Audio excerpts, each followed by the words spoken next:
Oh my God, we're back. Becky, look Back at from, those shots. Oh my God, Becky, look at those elbows. We're back. BuzzPucks is here after a little bit of a break. Didn't have an episode last week because we were waiting for the conference finals to end, but here we are. They are now ended, and we have our Stanley Cup matchup. I'm Bert. I'm Clay. And before we get into it, and a few news things that are going on, let's. What are we drinking, Clay? I'm really excited about this. Actually, we're drinking Victory's Merry Monkey. Yes, we are. We found a Christmas beer. It was like right up in front in the cooler too. It's 10%. I was so excited. It's actually delicious. I definitely have had it before. We've done Victory. Yeah, we did it because it's right in Philly. We talked about Victory at least, and yeah. That's good beer. 10%. That's holiday cheer right there. Yeah, it is. Yeah, it was so funny. I walked into Did you ever do the Golden Monkey or Sour Monkey challenge? Yeah, you were there. I mean, no, I drank one of them. Oh, okay. So well, I drank another beer. Well, I drank 5 of the 6. Okay, the Golden Monkey challenge is drink a whole 6-pack and then don't throw up. That's hard. They're 9%. 9.5. Yup. So that was fun. Maybe for Christmas this year we'll do the Merry Monkey Challenge together. Oh no! You just come over to my place and we'll just hang out. We are too old for that. Just hang out, not go anywhere else. We are not in our 20s anymore. Don't remind me. Yeah, well, our bodies will if we try this challenge. That's a good point. Do you want to talk about news first or the games first? News first, always. All right, because it's a little. I wrote it down just so I remembered what I wanted to talk about, but there's not like a ton of news. Montreal re-signed Chris Weidman to a 2-year deal. Oh, okay. For Vetman, 750. Yeah, 750. Yeah, 750K. Which is very good. I don't remember all of the signings. No, not at all. This was just one of the noticeable ones because Jeff Petrie should be traded. Probably. He asked for a trade. He wants to be gone. We'll see how much he absolutely wants to be gone because I think a lot of that had to do with Ducharme. Yeah, that's true. He played much better under St. Louis, as did the Canadiens in general. Well, outside of Petrie, a lot of their depth or defense are super young. At least that's the ones true. that they're worth keeping. So, like, he's a veteran. It's a good idea to have him. Yeah, no, you're right. Be a mentor to a lot of their young guys. You're right. And we'll see how much. We might talk about this another episode, but how much Montreal wants to tank for Bedard. Well, they're already getting Shane Wright. Right. Because they got the first overall pick. I don't remember if we went over the draft lottery, but Montreal got the first pick, which makes sense because they were terrible. Yeah. I believe. Who got the second? I don't remember. Couldn't tell you. I know the Coyotes have the third pick, though. I can't remember who the second pick is. It might be the Devils again. Makes sense. They were down there at least. Yeah. So they might trade off a lot of capital to really tank. It is the Devils. I just remembered. Oh, cool. Yeah, Montreal might trade off a lot of capital like Edmondson or. Petrie. You could get something for Petrie, something for Edmondson too. Certainly. So if those guys are gone, maybe Gallagher. Exactly. You could definitely trade Gallagher for at least a first-round pick. Allen might be going. Yeah. I mean, that's goalies, and they have Montembeau and Price, so. Yeah, Price should be back theoretically next season. He already played. I mean, that's true. He did. But he's like, Price is getting up there in age too. Yeah.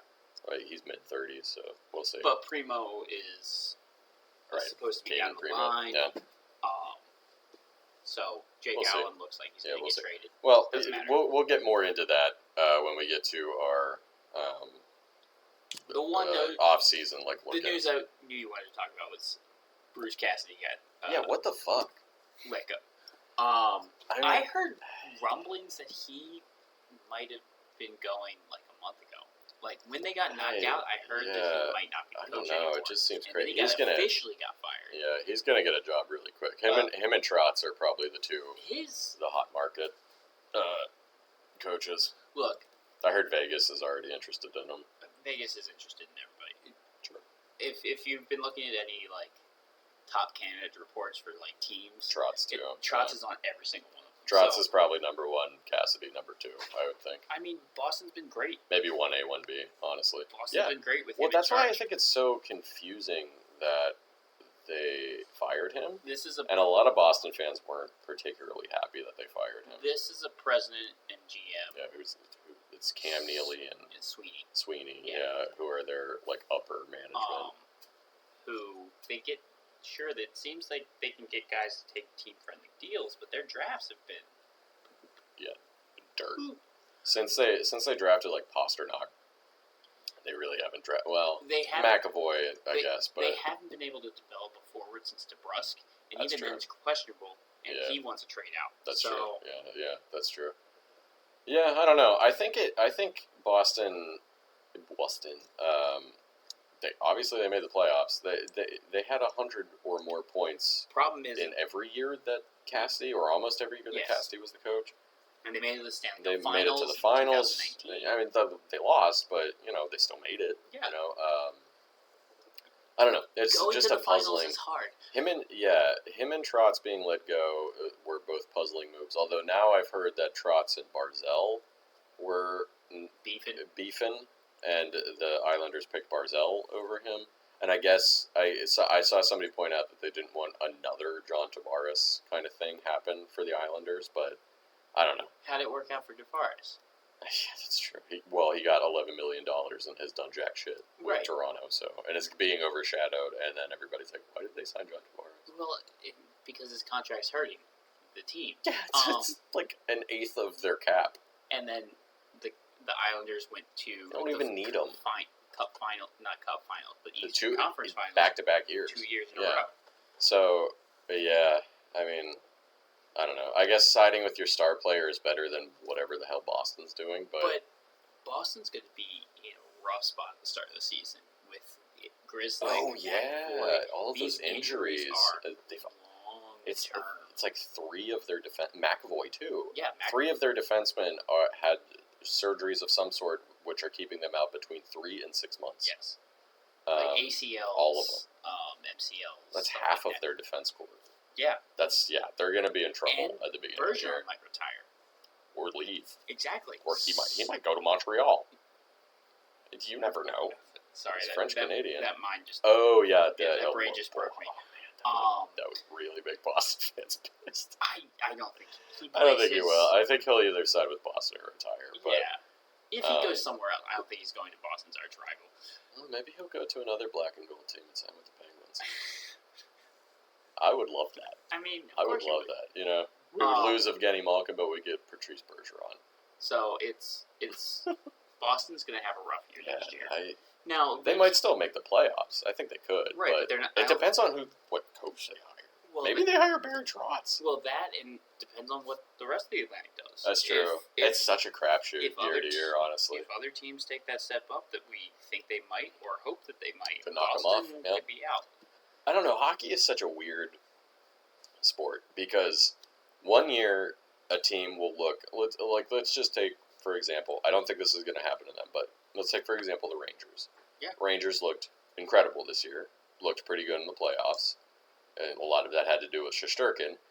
But, next year, they could, not make the playoffs. That's just kind of how hockey is. Well, they weren't good last year at all. They were one of the worst teams. So. Well, they weren't horrible, but they were lower tier, certainly. Yes. So, yeah. I don't know. Hockey's weird. So, another bit of information that is kind of odd is Ben Bishop got traded to Buffalo. Yeah, his rights got traded. I mean, he's not going to play. He's what is it called? LTIR retired. Yeah, this is just some cap. Yeah, it's so Buffalo can get to the cap floor. Exactly. Which is stupid. Just sign other players, Buffalo. Maybe your team. They will eventually. But... Sure. So will the Pirates in baseball. Excuse me.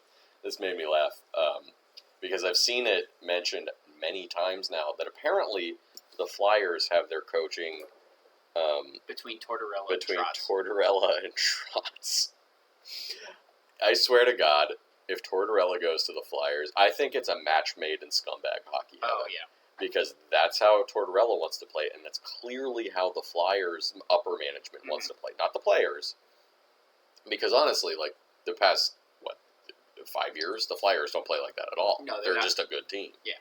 Well, not this year, but when they're a good team, they're just a skilled, fast team. They're not a dirty team like when they were the Broad Street Bullies, but the people that are in upper management, like the president, are and old school. Are like, oh, we should go back to the Broad Street I Bullies. think And some it's of just them like, were on the Broad Street Bullies. yeah, no, one of them is Bobby Clark. Yeah. Bobby Clark's the president, I think, or Yeah, he's in there somewhere. So he's the one that's like bending them to be like, ooh, we should just go out and like slash people in the face. That's what I did. It worked. We won 2 championships. Right, it's not going to work. It's just anymore. like, listen, you gorilla. That's not That's not how it works anymore. No, not You'll at all. just get called for penalties, and you'll give the other team 15 penalties a game Exactly. if you do that, and players will get thrown out. Mm-hmm. But if John Tortorella goes there, I will laugh my ass off. John Tortorella is not a horrible coach. He just coaches his team to play like that. Yeah. And I just don't think the Flyers are built to play like that at all. Currently, no. I would laugh really hard if they like started to be like, we're gonna trade for Ryan. Well, no, not Ryan. Ryan Reeves isn't a dirty player. Really. No. He's just a big player.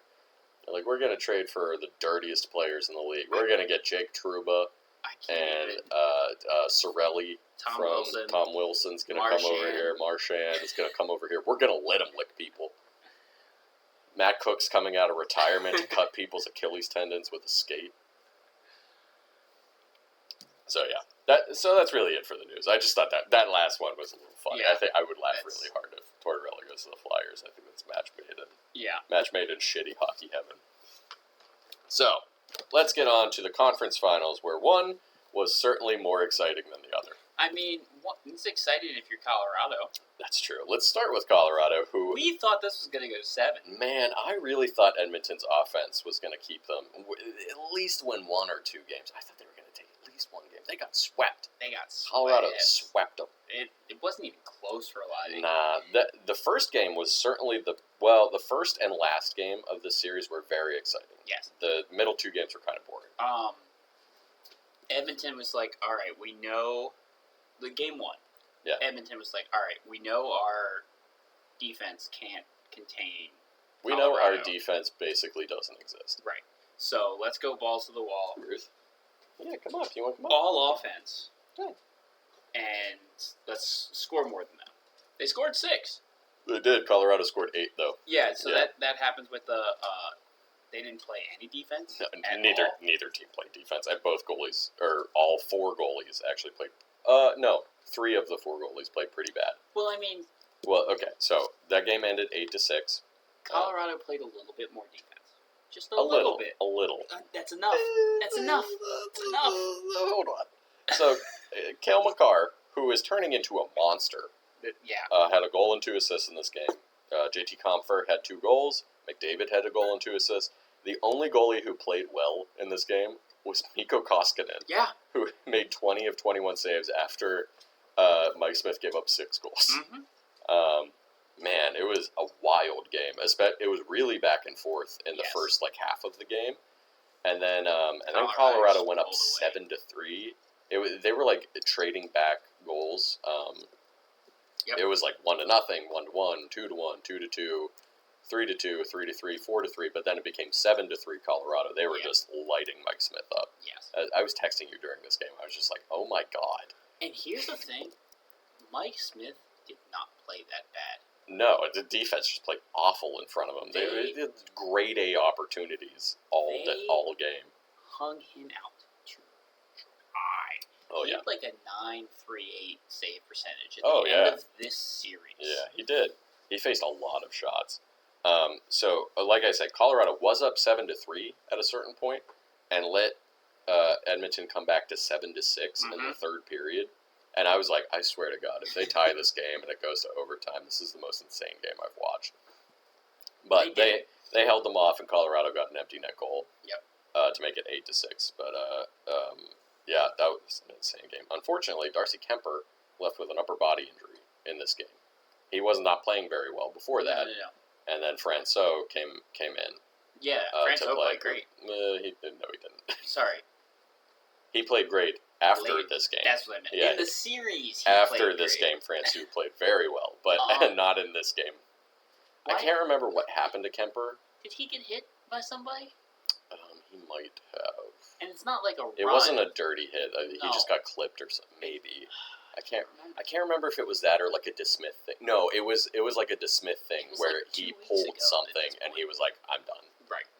It was that, because I remember he made a save, and then he tried to keep going, and then he came over to the bench, and he was like, I'm done. I can't. I have to come out. And then he was done. So unfortunately, Kemper got hurt, and he was out for the next game. But in Game 2, Pavel Francouz posted a shutout. Yes, he did. Colorado won 4-0. Nazem Kadri had 3 assists in this game. Excuse me. Shout out to my mother, because she told me she laughed very hard when I burped into the mic the last episode, which I did unintentionally. It happens almost every episode. I mean, I talk a lot, and the carbonation makes me burp. So, Kadri 3 assists in this game. Kemper, like I said, was out. Yamamoto for Edmonton got hurt with an upper body injury, and I don't think he played for the rest of the series. It was concussion. Was it a concussion? Yeah. And I wrote not as fun as Game 1. No. It wasn't, because it was a shutout. Game 3 was a little bit better for Edmonton anyway, but Colorado still won 4-2. This was a closer game.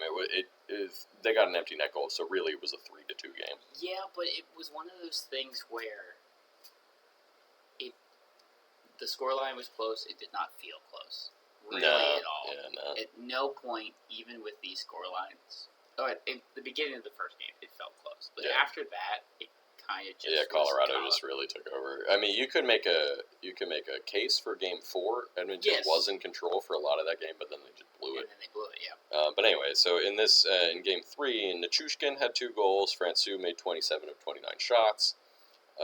Mike Smith played okay. 39 of 42 shots. That's not bad. No, it's not bad. Not at all. One thing that did happen in this game, unfortunately, Evander Kane boarded Nazem Kadri into the boards pretty bad. It was pretty egregious. He got a major for it. Yep, 5 minutes. He got Kadri's thumb. Yeah, that's not the injury that I thought he got out of that. It looked like it could have been a collarbone. Yeah, I was thinking it was much more serious. I mean, not that breaking your thumb is great, but at least it wasn't some sort of devastating injury. Unfortunately, Kadri's out for the playoffs. That's it. I've seen some talk that he might be back for the Cup. I can't think he would be effective. I mean, maybe in sheltered minutes, maybe. I can't see how effective. I agree with you. The broken thumb, that's real hard to do anything with. Even if it's your lower hand, it's still hard. I know. That's still difficult. I mean, for the most part, hockey players have the best equipment. So, my hockey gloves, for the most part, had a grip. Yeah. So, I barely had to hold on. So, that could work if it's a lower hand. But Maybe. if that's your, I don't know. If that's your upper hand, no way. Yeah, I have seen reports that maybe he'll be back for Game 1 of the Stanley Cup. Maybe he will, but he's not gonna be very good. No, not at all. You can't. You use your thumb. If you hurt your thumb, and I've hurt my thumb before, you then realize how much you need your thumb. Yeah, it's again because we're crazy ape creatures. We use our thumbs a lot. If it's his high state, high maybe if it's his offhand, maybe he could be okay with it. But if it's his dominant hand, I don't know. Right. I don't know. So watch him score 8 goals in the Stanley Cup series. Never. Kemper was out again for this game. That was 1 minute and 6 seconds into the first period that happened. That board? Yeah. I thought it was much later into it the was first not. period. It wasn't. Apparently, it was 1 minute and 6 seconds. So that's the one. That was a really frustrating. Edmonton fans I saw were really frustrated with Kane because that's a super selfish thing to do. It was totally unnecessary. Yeah, he could have just he was guided him and held him into the boards. Yeah, he was a good 5 feet away from the boards. That's why it was so bad because he nailed him into the boards from there, and it was a deserved 5-minute major. 100%. He didn't get kicked out of the game, but he did get suspended for Game 4. Yes, No, it might have made a difference if he was there in Game 4. Well, because he was, up to this point, Kane was leading the league in goals. That's true, but the Athletic did announce the suspension, said suspended for the rest of the playoffs. Did he? The Athletic I thought they were just dunking on him for Game 4. They were dunking on Edmonton. Yeah, they were dunking on Edmonton for Game 4.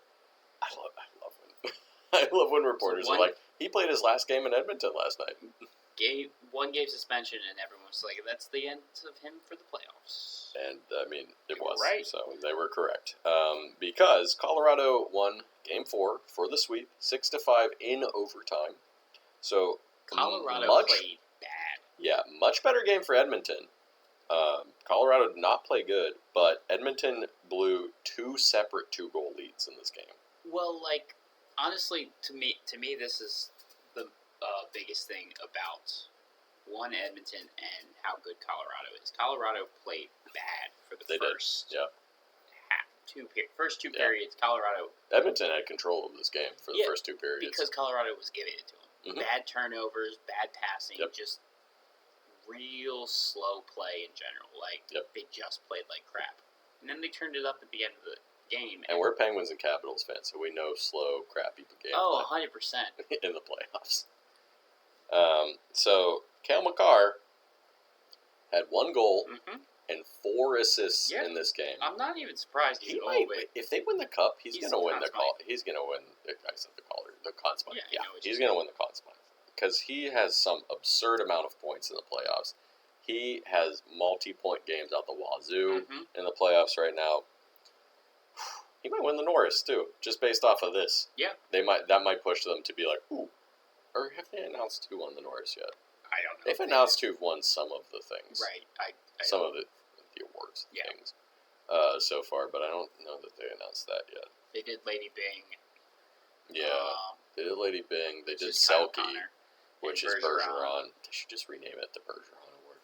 I mean, it's at his this point, fifth one.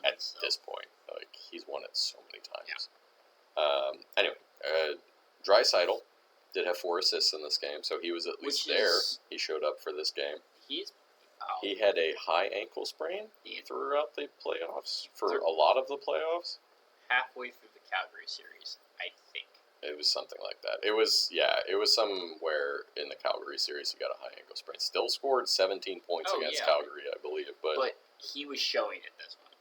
Yeah, well, in the Calgary series, they started to slash at his ankle, too. Yes, that too. Because they knew what was happening. Hyman also had 2 goals in this game for Edmonton, but it doesn't matter because they lost in overtime.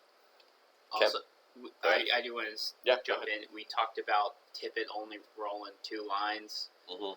Woodcroft, in desperation at the end of this, was only rolling 2 lines. It was only rolling 2 I mean, lines. I get it. The Penguins used to do that with, they used to put Crosby and Malkin on the same line, and they called it the 2-headed monster, and it never worked. No. Because, like, the other team just played defense. All you have to do is shut that down, and then the rest of the team. I mean, it's always fun to watch Crosby and Malkin play together, but, like, especially in their heyday, but like, it never really worked. It's the same thing with, like, Cassidy putting in the Marchand, Bergeron, Pasta lines. The perfection line. I refuse to say it.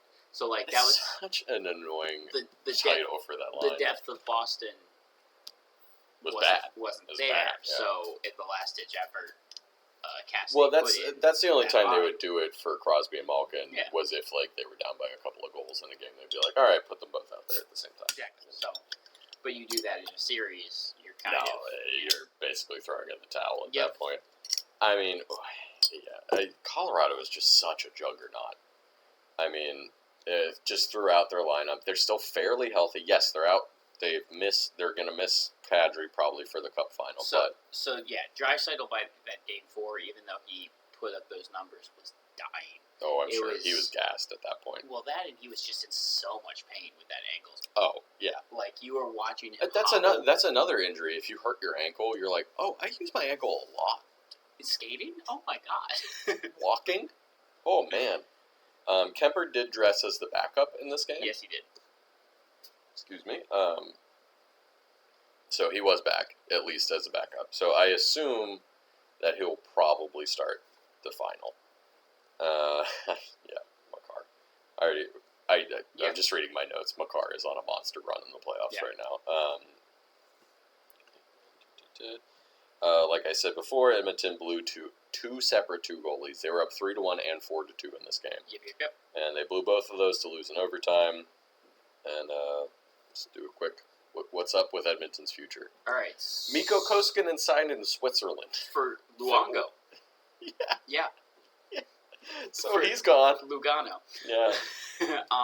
So Koskinen's not going to play for Edmonton next year or anybody in the NHL. So if Mike Smith retires, Edmonton actually gets a clean slate with goalies. Yeah. I mean, is Mike Smith, what does his contract look like? It's not crazy. A 2-year deal? No, I know it's not a lot of money, but like how many years is it? Is he just a UFA? He might be. I'm interested to see what they do. Goalie-wise. They're going to have to do something. They need at least a 1A, 1B for Mike Smith. Because Mike Smith still has flashes of old Mike Smith, where he's great, but then he's just like is terrible too. Which is still also old Mike Smith. That's true. Yeah. So Mike Smith is Mike Smith. Mike Smith is better as a tandem. Yes. It's so funny. He has the most generic name. But the dude's a psychopath. I don't know. I'm sure that we've mentioned it before, but yeah, a guy named Mike Smith. Of course, he's a psychopath. Who did he try to fight? Talbot?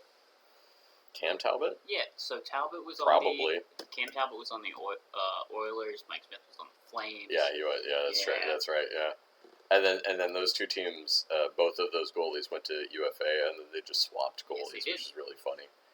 I don't know. The goalie market in free agency isn't very robust. It's not. The best one is probably Fleury, and he's 37, 38. And I think Fleury's signing with. He is either Minnesota. gonna. I've heard he might sign with Pittsburgh for like a low cost deal to finish his career with Pittsburgh. I mean, I saw somebody suggest that. I was like, I'd do it if he takes like $1 million, but like, if he's the best one and he's 38, he still plays fine. Fleury's still a good goalie, but like, you still move around in front. You have to like convince him to come to Edmonton first of all, and you still have to play defense in front of Fleury. Cross-crease passing is his downfall. Yeah, it always has been. He's an aggressive goalie, so he'll come out. Fleury's a very aggressive goalie. And that you pass it to the other guy, and it's open net. Yeah, so, I mean, Fleury was on a bad team in Chicago for the first half of this year, and then on Minnesota, where he played okay. But, you know, he's only slightly younger than Mike Smith at this point. And then the rest of it is like, maybe you could trade for Georgiev from New York. I don't know. I don't know what their goalie options are. I haven't heard any like major goalies are on the market. No. You know, Edmonton is going to have cap constraints. They're going to lose Evander Kane. He played well enough that somebody's going to give him a bunch of money in free agency. I don't know if you would want to re-sign Kane because he just seems like a bad teammate. I mean, he played pretty well with McDavid. That would just give me pause if I was running Edmonton. I'd be like, he did play really good with McDavid.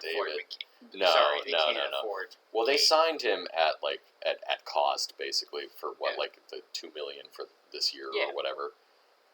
Somebody in free agency is going to be like, here's $6 million. Yeah, Edmonton can't afford that. No, not with what they're. Now, one thing I did see about it is maybe Duncan Keith just retires, who I constantly forget is on Edmonton now. I mean, he played pretty good as a traffic cone in that series. He played pretty good for Colorado in this series. Yes, he really did. Same with Darnell Nurse. It's true. And that 9.5 kicks in this year. Dude, how bad does that contract look like? Oof. But like, if Keith retires, I saw Edmonton actually gets a bonus to their cap because of the recapture penalty actually hit Chicago, not Edmonton. It's the team that signed that contract, not the team that has it. So that's why Nashville is praying that Shea Weber doesn't like legitimately retire because that cap hit is like $14 million for Nashville or something. Team. Yeah, I don't. He's not going to. I think Shea Weber definitely knows that. Yeah. And that was an offer sheet. You could thank Philadelphia for that one. Yeah. That's an offer sheet. What are you doing down there? Hi. Oh, all right, let's go to the next series. So I don't know. Well, again, we were just talking about this right before the episode, but next week we think we will do an episode because we can just talk about other teams.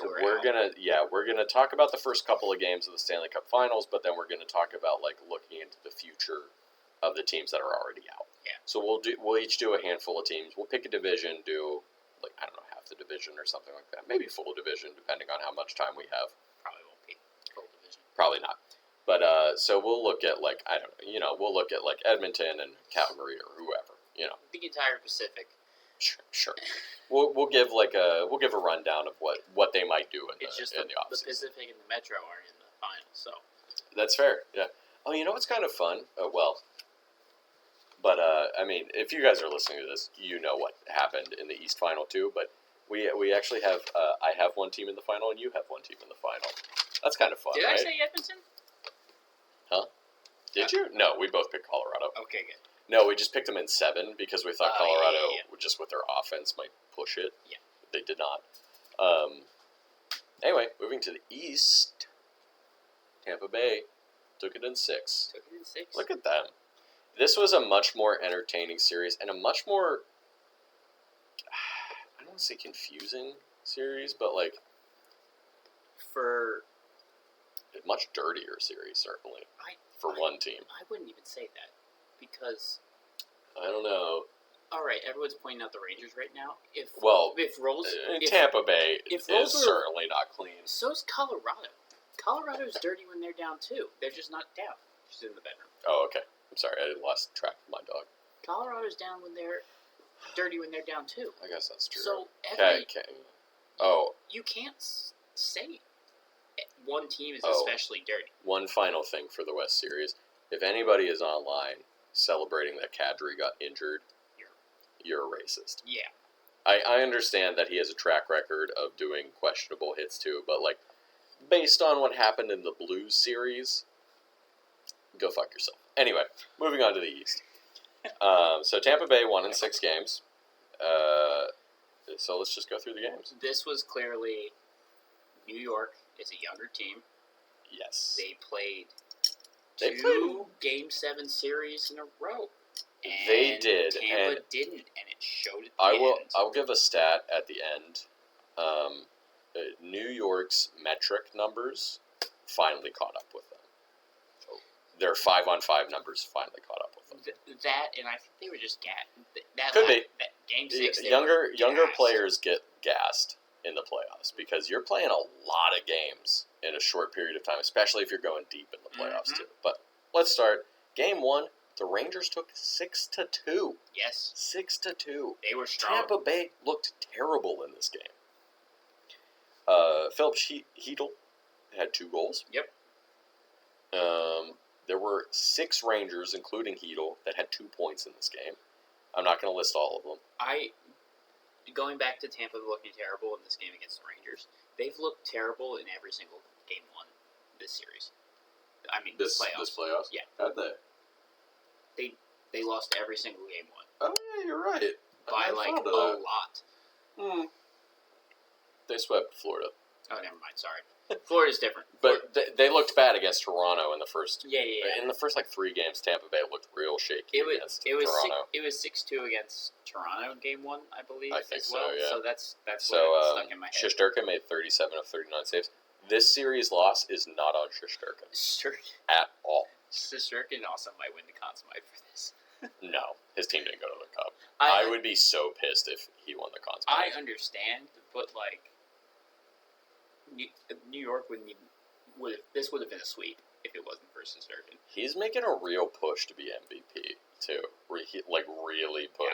Yeah. If they gave him MVP, I would not argue it at all. Oh, not even a little bit. Because I think it's pretty clear if he has a bad game, the Rangers lose. Yep. He's a good game. The Rangers still might lose. The Rangers had a power play goal for the 6th straight game. Yep. That's, I think, ties their record. Yes. However, they did not have a power play goal in Game 2, but they won anyway, 3-2. Yes, they did. This is the first game in the playoffs that they won without a power play goal. Yes. Remember I mentioned their metrics before. Well, their metrics have been bad all year. Yeah. Hey, they made it to the Eastern Conference Yes, Finals. they did. So sometimes those metrics are spot on, and sometimes they're Yeah. So it's not perfect. Anyway, Kreider and Fox each had 2 assists in Game 2. Shesterkin made 29 of 31 saves. Vasilevsky played much better in this game. Yes, 25 of 28 saves. That's not bad. But yeah, so that's it for Game 2. So 2-0 stranglehold on this series for the Rangers. I forgot it was at the Garden. Both of those games were at the Garden. I forgot. So because the Rangers had a better record than Tampa Bay in the regular season. I forgot that the Rangers were a home team. for this series. Yeah, but when it went to Tampa Bay, it was over. Because obviously Tampa Bay won the next 4 games. Yep. Game 3, Tampa Bay won 3-2. Mm-hmm. Kucherov had a goal and 2 assists. Vasilevsky made 28 of 30 saves. Shesterkin, 49 of 52. Yeah. I can't believe you would give up 52 shots in a playoff game. Andre Palat scored with 42 seconds left in this game. You're going to hear that name a lot in these last 4 games. That is a backbreaker. That ended the series basically. Killer. That ended the series, essentially. He scored with 42 seconds left in the game to win.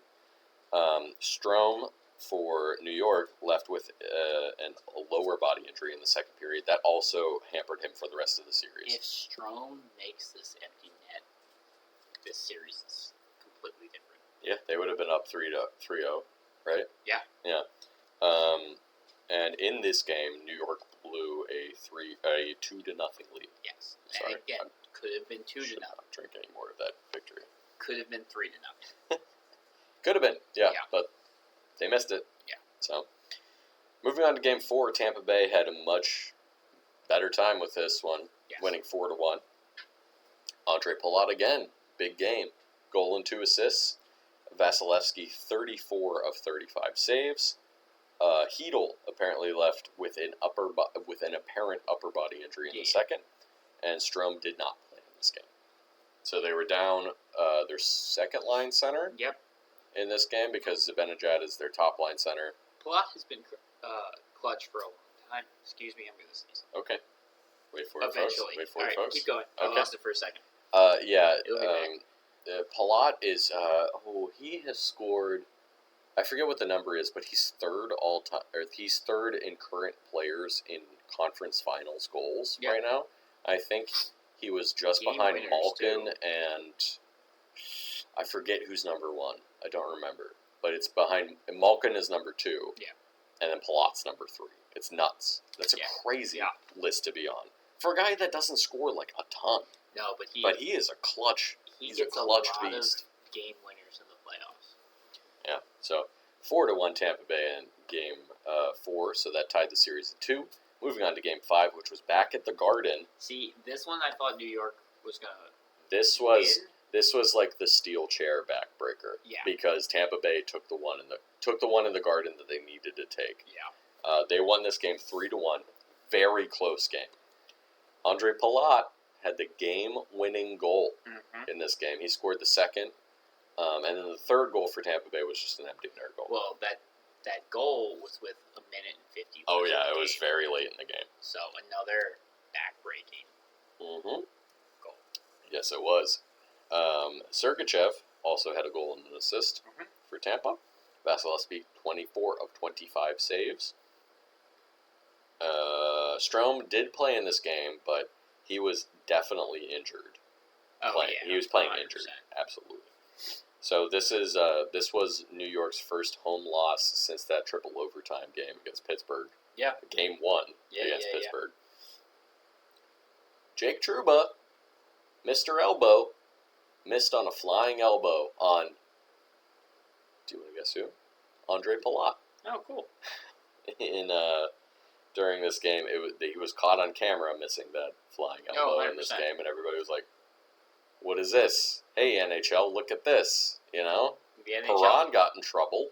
Why isn't Trouba getting in trouble? Perron missed that flying elbow on Kadri after he scored a goal. Perron didn't get punished for the elbow. He got a fine for it. He got fined for the cross-check. Oh, you're right. He didn't get punished by the elbow. You're right. NHL is consistent.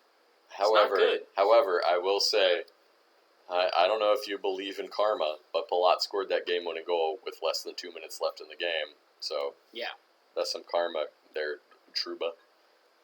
Game 6, Tampa Bay finished it off with a 2-1, very intense, tightly checked game. This was a very good game. It was a fun game to watch. A good game. It's one of those games where you can be like, oh well, the score is only 2-1. That's not that exciting. That was an exciting ass game. Because I think not all of the goals were scored in. Were all of the goals scored in the third period? No. Stamkos scored both goals for Tampa Bay. I know that the Rangers and the second Tampa Bay goal were definitely in the third period. Yes, because the Rangers scored to tie it, mm-hmm. and then Stamkos on the power play. Stamkos didn't even give him a full minute to celebrate. No, and he deflected his own rebound. This basically, is the one. Shesterkin made a slight mistake. Yeah, and he rebounded it right into Stamkos. He bobbled it out of his glove. Oh, that's right. Yeah, right into Stamkos. So, if you see anybody complaining online, this is a totally legitimate goal. Stamkos didn't even... no. Stamkos I don't think he even realized that it was happening. What happened was Stamkos took a shot. Shesterkin made a mistake. He kind of caught it, but as Clay said, fumbled it, and the puck basically went off of Stamkos' thigh into the net. Yep. There was no kicking motion at all. He caught it. It went straight up into Stamkos' hand or something. Something like that. And it just went into the net. Totally legitimate goal. Yep. Man, so there was these merry monkeys are making me slur a little bit. There was a controversy to look at it because... It was... I was watching it the other night. I was like, that's a goal. Well... That's definitely a goal. Shesterkin, for good reason... Yeah. So he called to review it. I watched the ref explain it to him as well because Shesterkin thought the puck was in his glove. Oh, he thought Stamkos hit his glove. Exactly.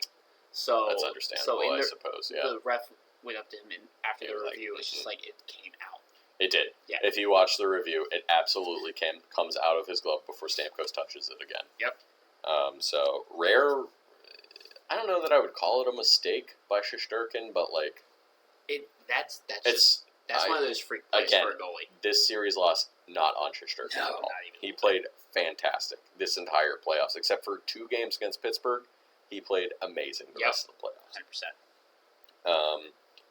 Vetrano had the power play goal for yes, he did. New York in this game. Vasilevsky. And 10 seconds into that power play.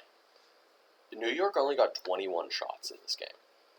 Vasilevsky saved 20 of 21 shots. This is the game where the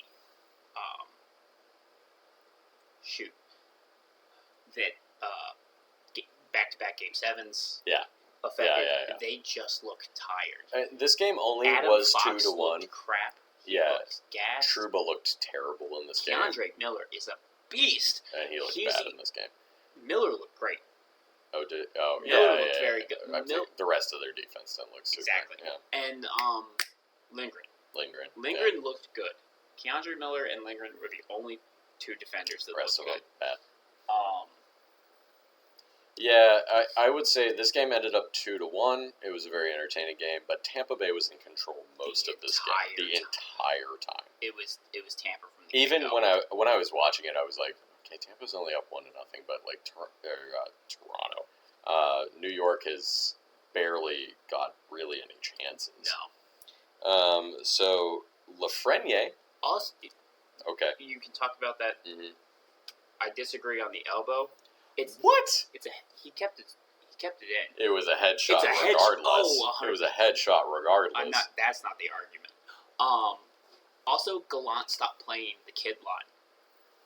That was with Lafreniere, right? Yeah, it was Lafreniere, Kakko, which they scratched. They scratched Kakko for this game, yeah. Which makes no sense. I don't even remember who it was for. It wasn't begins for... with an H. I can't think of his name. Who doesn't really add anything. No, he's just a plug. I can't think of his name. I know who you're talking about, though. Right. Yeah, they scratched Kakko. That's the most. They scratched Kakko, which is the dumbest thing you can do. Yeah, I mean, he wasn't playing like super well, but they were like only he was playing that kid line, which is Lafreniere, Kakko, and Chytil, yeah. For about 10 minutes a night. Yeah. So that's also Zibanejad and Kreider and Panarin were just gassed by the end of this. Yeah. Game 6 because they weren't playing. They weren't rolling lines. Right. So I think they just got outcoached. Well, also Strome did play in this game. I don't think he played in the third period though. No. I think he might have missed like half of the second as well. Tampa also outcoached the Rangers in this series. Oh yeah, by the end of it. Yeah. Yeah, Cooper figured out Gallant by the end of it. 100%. Well, here's the thing: if you watched the Penguins series and you paid attention, the Penguins figured out Shesterkin. 100%. They did. Now, the only reason, honestly, that the Penguins lost, they did blow some leads, but their goaltending was, I love Louis Domingue, played fine, but he was absolutely an AHL goalie. Third string, yes. So the Penguins absolutely figured out Shesterkin. They figured out what to do to get him off his game and score on him. The Rangers did come back and legitimately win that series. Well, and they also legitimately beat out Carolina. Yeah, they did. Yeah, they did. I can't really harp on them about that series at all. But the Tampa, I feel like Tampa probably paid attention to the Pittsburgh series and were like, oh, these are the weaknesses in their game. Like, we can, if we cut off this and we attack here, we got this. And that's what happened. They were trying cross neutral zone passes that Tampa just was on this entire game. Tampa was like, nope, we got it. Yeah. So, as we alluded to before, Lafreniere, however you say his name, it did hit Hedman in the jaw with elbow, shoulder. It was a headshot, irregardless of how he hit him. He hit him in the jaw. Hedman did leave the game for, the last 5 minutes of the second period or something like that. Yeah. But he was back for the third period. He was pissed. Hedman was pissed. He was pissed that he got hit, and then he was also pissed that they did not call. Well, he was also pissed that they did not call anything 100%. On that. Well, that's the thing. Like, you look at this replay, and Lafreniere has every single chance to hit him in the shoulders. Nope. And you can infer that he thought Hedman was actually going to start skating and try to maybe lead. You can say that he was going to try to lead him, and then Hedman didn't actually go for still it. Hit him in the jaw. Oh, this is a 5-minute major. This is not an argument. On it whether should have or been not a penalty of some sort. But yeesh, they missed that shot. Well, another penalty that they missed. Jacob Trouba hit Corey Perry. Totally clean hit. That's not my argument. Should have been interference. Yes. 100% should have been an interference call. So I saw a lot of Perry didn't have the puck at all. The puck kind of went by him, didn't touch it at all, and Trouba just blew him up. Clean hit. The argument of this is, which is why it's still. I believe it should have been 2. Yeah, no, that's what I'm saying. Yes. I think it should have been a 2-minute penalty.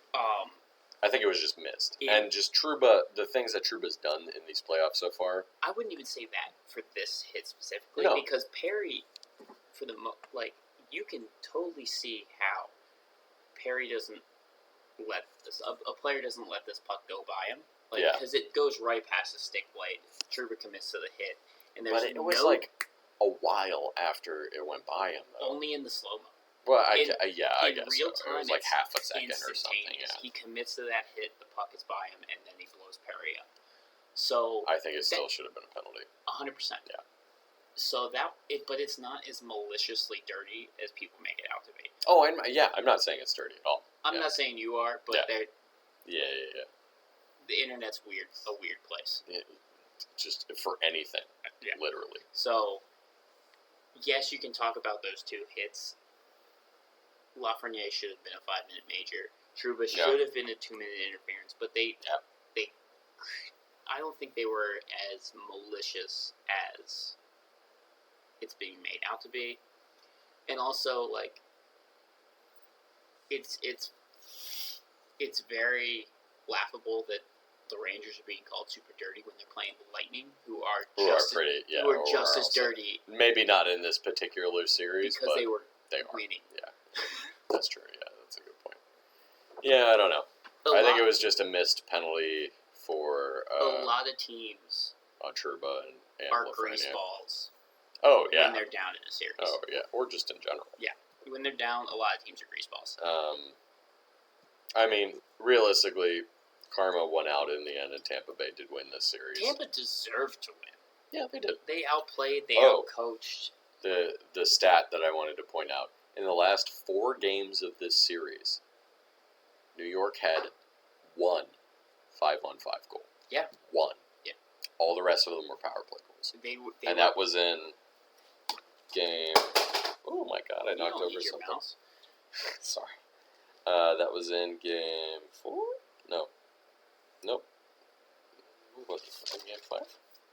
It was in game 5. Yeah. Was their only 5-on-5 goal. So, looking at the future of the Rangers, they have a lot of free agents coming up. They have a lot of free agents. They have a lot of cap space. They do. Well, not as much as we think. Not as much as I think. I think Strom goes. I think they have like about 15 million in cap space. It's not that much. A good GM can make that work. Of course. Yeah, they might make it work. But, especially with people leaving and stuff like that. Yeah. But I don't know. I think Strome is a restricted free agent. I think he's probably gonna bounce. Gone. Yeah, he's gonna get a lot of money from someone else. I forget who all of their like restricted and unrestricted free agents are, but I think they'll probably trade Georgiev. He's an RFA, but somebody will give them some money for him. He plays fine. He could be a starter, maybe. Nah. He's one of those backups that I'm like, somebody is gonna give you like a couple draft picks for him, and then he's just not gonna. I think he's never gonna be. I think he's gonna be about the same as Cam Talbot. Yeah, because Cam Talbot was Hendrik Lundqvist's backup, and they traded him for like 2 seconds or something like that, and then he's not that good. Yeah, he's never. He's like an okay goalie. He's a good 1B. At best. Yeah. At best, he's a 1B. So I think they could trade him. I could see them maybe moving Kakko.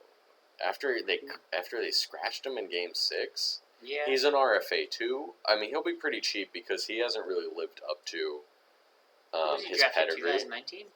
The second overall pick. Right. Yeah. Was it? Yeah, it would be 2019. Yeah. Okay. I knew he was second overall. I figured he was 2019. I think 2019 was when he was drafted, but that's giving up on a. It's on giving it on a second. No, overall I agree. I wouldn't agree. I concur that it's not like a good idea to do because he could go to another team and blossom into a star. But they were calling the kids on the bus line for a little bit because they were all. It was him and Lafreniere and Hedl, who were all considered bust well, for a little Hedl really took a step forward in these playoffs, so he could fill Strome's absence easily in the next season and moving forward. Lafreniere is playing great. Yep. That elbow notwithstanding, or whatever you want to call it, notwithstanding, he played pretty well in these playoffs too. Kakko just really hasn't turned out to anything but he's so still far. Also what, he's 21? 21, something like that. So you're giving up on him pretty soon. Exactly. So if you're going to trade his rights, it should be for something pretty good. It could be another Kakko. We have a coworker who insists that he thinks that they're going to get Patrick Kane.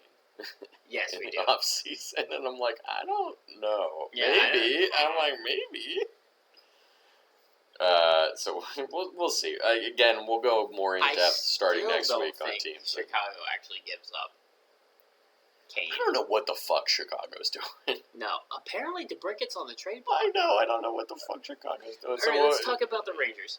But so I think they'll still be good next year, easily. I think that most of their core will still be there. Like Panarin will still be there. Lafreniere, Zibanejad, Miller.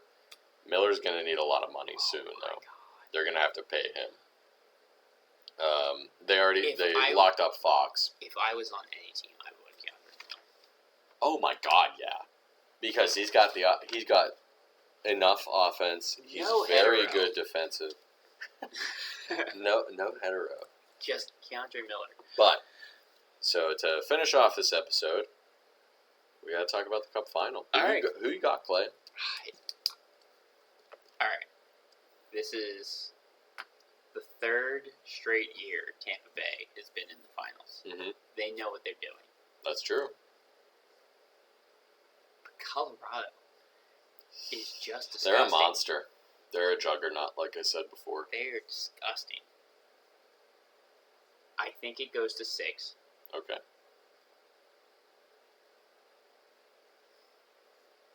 I think it's going to be Colorado. All right. I think Tampa tends to have a bad game one. True. And I think that puts them in a hole that they might not be able to get out of. Maybe. The only question mark with Colorado is the goaltending. 100%. Is Kemper going to be fully back to normal? Kemper is certainly not better than Vasilevsky. No. Can Vasilevsky control the amount of offense he's going to face from Colorado? Because who did they face in the Cup Finals last year? Montreal last year. Whatever. And then Dallas. Dallas the year before that. Both of those pale in comparison to what Colorado's bringing. With Corey Perry's third straight Stanley Cup Final. That's insane. Patrick Maroon's fourth. That's equally insane. He's won 15 straight series. I know, that's crazy, dude. But like you look at they beat Montreal in the finals last year. Montreal had no business even being in the playoffs last year. But you know what? They went on a run, mostly due to Carey Price. But Tampa Bay won that in 5 games or something like that. Yep. And before that, again, Dallas was good defense, but offensively not there. You're facing Colorado, who has good defense, good offense, questionable goalie. I don't know. It's whether or not Colorado's defense can protect their goalies. Yeah. Cale Makar is a monster. Offensively and defensively. Yeah. Cale Makar is a monster. He maybe should win the Norris this year. Might win the Conn Smythe if they win the championship. Might win it if they don't win. Jack Johnson. They have Jack Johnson. They have Eric Johnson, too, his brother. Really?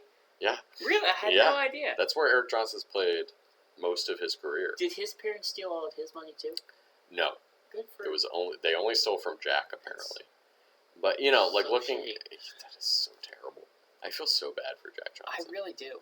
He's still getting paid by the Penguins, too, so, but, offensively, they have McKinnon, they have Landeskog, they have Rantanen, Burakovsky. They have Burakovsky, they maybe have Kadri. I wouldn't count on Kadri, but maybe they have him. But they're, even... they have Cogliano, I think, too. Yeah, they do. Their depth, they have amazing depth, mm-hmm. And... They might just be a buzzsaw. They might just be the best team. I mean, they've swept 2 teams. The only team they didn't sweep was St. Louis. Yeah. But they beat them in 6 anyway. Tampa Bay swept a team. They swept a team in Florida, which was a little surprising. I think Colorado's going to win it too. I don't know how many games, though. I think it's going to be surprising. I think Colorado's going to win it in 5. Really do. I have more faith in Tampa. I have faith in Tampa too. Tampa might win this. 100%. But I just don't think Tampa hasn't faced the offense that Colorado's going to bring in this series. Not since Toronto. Yeah, and they almost lost that series. Exactly. And I think Colorado has better offense than Toronto. Yeah. Because just throughout their lineup, they're just better. Yeah. And so I think Colorado is just going to be the juggernaut that takes this, and I think it's going to be a less competitive series than we might think it might be. I think Colorado might just... Tampa Bay has to be gassed at this point, too. This is the 3rd straight final they're in.